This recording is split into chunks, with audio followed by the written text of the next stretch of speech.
దేవుడి విగ్రహానికి లేదా పటానికి ధూపదీప నైవేద్యాలు సమర్పించటం మన ఆరాధనా పద్ధతి. ఉదయము వెలిగించు దీపము కన్నా ప్రదోష కాలమందు వెలిగించు దీపం అత్యంత మంగళకరమైనదిగా పెద్దల మాట.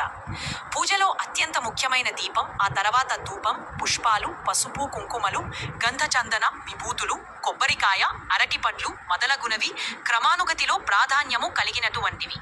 కావున పూజ చేయువారిపై వీటి అనుకూల శక్తి ప్రభావము వెంటనే పడుతుంది. అష్టోత్తరములు మరియు శ్లోకములు మనలో దాగి ఉన్న దైవశక్తులను మేల్కొలిపి మనకు మానసిక, శారీరక శుభలను కలిగిస్తాయి.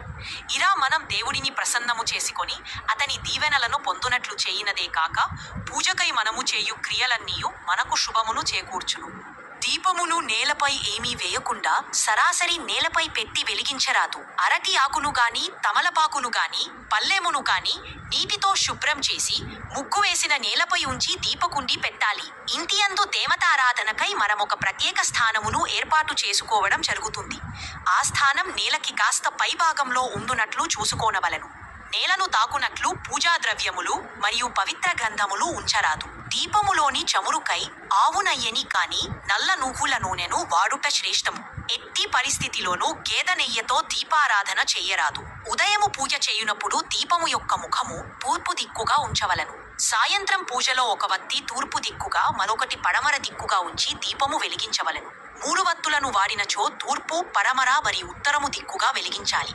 ఇక 5 వత్తులను వెలిగించదలచిన తూర్పు, పడమర, ఉత్తర, దక్షిణ మరియు ఈశాన్య దిక్కుగా వత్తుల నుంచి వెలిగించాలి.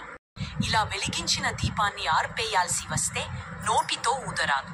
వత్తిని చమురులోకి జార్చినచో అది ఆరిపోతుంది, లేదా వెలుగుతున్న వత్తిపై కొద్దిగా నూనె పోస్తే ఆరిపోతుంది.